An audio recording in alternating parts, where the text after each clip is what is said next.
Hello my dear students, welcome to my channel best ever learn.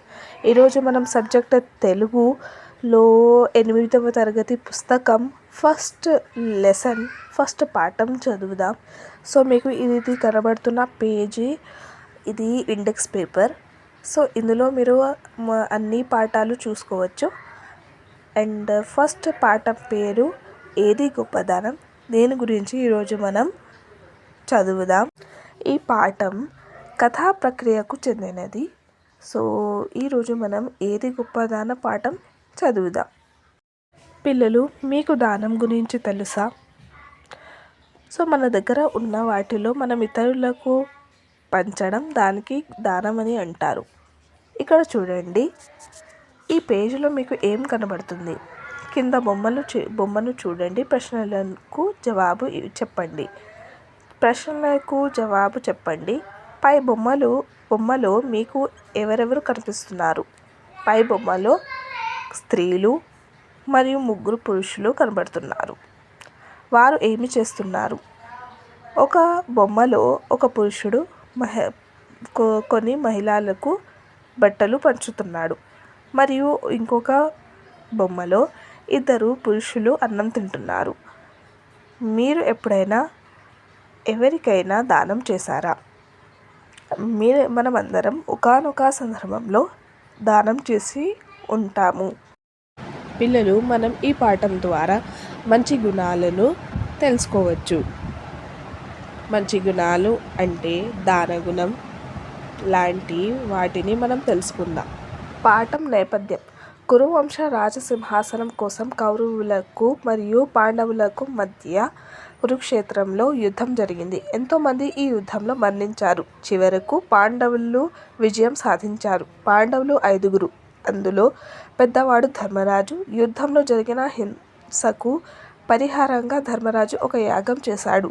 ఆ యాగంలో భాగంగా అనేక దాన ధర్మాలు చేశాడు. దానం చేయాలనే గుణం ఉండాలే కానీ వారు గొప్పవారు బీదవారు అనే తేడా ఉండదు. దానం ఎవరైనా చేయవచ్చు. తన దగ్గర ఏమీ లేకున్నా మంచి మనస్సుతో చేసే చిన్న దానం కూడా గొప్ప ఫలితాలను ఇస్తుంది అని తెలియజేయడమే ఈ పాఠం ఉద్దేశం. పిల్లలు, మీకు దానగుణం గురించి చెప్పడం ఈ పాఠం ఉద్దేశం. పాఠ్యభాగ వివరాలు: ఈ పాఠం కథ అనే ప్రక్రియకు చెందినది. ఈ కథను మహాభారతం నుండి తీసుకున్నారు.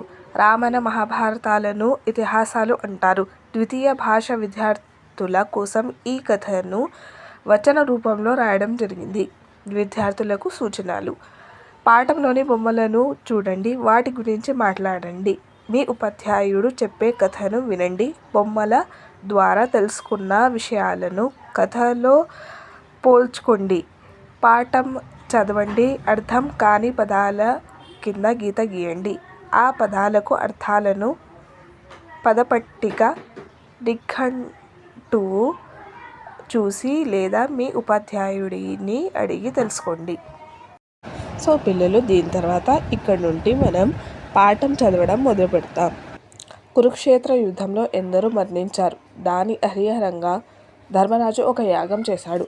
ఎంతో వైభవంగా దానాలు ధర్మాలు చేశాడు. అందరూ ఆయన దానగుణాలను పొగడుతున్నారు. ఆ సమయంలో ఎక్కడి నుంచో ఒక ముంగిస వచ్చింది. దాని సగం శరీరం బంగారంతో మెరుస్తుంది.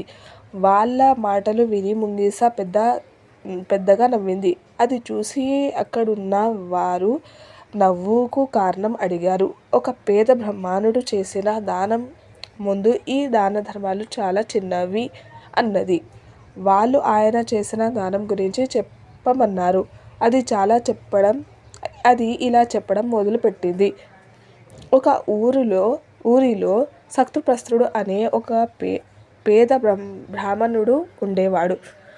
దొరికిన భిక్షతో కాలం గడిపేవాడు. భార్య, కొడుకు, కోడలు అతని ఎంతో సహకరించేవాడు. ఒకసారి వీరికి కొన్ని రోజుల పాట భిక్ష దొరకలేదు. ఒకరోజు జొన్నపిండి భిక్షగా దొరికింది. దొరికిన కొంచెం పిండిని కుటుంబ సభ్యులు పంచుకున్నారు. ఇక తిందాం అని కూర్చోగానే ఒక వ్యక్తి ఆకలి అంటూ ఇంటి ముందు నిలబడ్డాడు. శక్తిప్రస్తుడు అతనికి అతిథి మర్యాదలు చేశాడు. కూర్చోబెట్టి తన భాగానికి వచ్చిన జొన్న పిండిని ఆయనను ఆహారంగా ఇచ్చాడు. కానీ అతని ఆకలి తీరలేదు. మిగిలిన కుటుంబ సభ్యులు ఒకరి తర్వాత ఒకరు తమ వంత ఆహారం అతనికి ఇచ్చారు. ఆ ఆహారం తిని అతడు కడుపు నిండింది అన్నాడు. అతడు శక్తిప్రస్తుని దానగుణాన్ని ఎంతో మెచ్చుకున్నాడు. ఇలా శక్తిప్రస్తుడు గురించి చెప్పడం ముగించింది ముంగిస. శక్తిప్రస్తుడు ఆ దానం చేసే సమయంలో కాలు కడిగిన నీరు తగిలిన సగం శరీరం బంగారంగా మారింది అన్నది. మిగతా భాగం బంగారంగా చేసుకోవాలని దానం జరిగే స్థలాలు తిరుగుతున్నాను అన్నది. ఎంతో ఆశతో వచ్చాను, కానీ ఇక్కడ కూడా తన కోరిక తీరలేదు అన్నది. ఇదంతా విని ధర్మరాజు, నిజమే, ఆ పేద బ్రాహ్మణుడి దానగుణం ముందు నా దానగుణం సరిపోదు. ప్రేమతో ఆర్తితో దానం చేయాలి, కానీ అహంకారంతో కాదు అని ఆ ముంగిసకు నమస్కరించాడు. So this was the reading of the first lesson, Edi Goppadanam. And students, don't forget to like, share and subscribe the channel.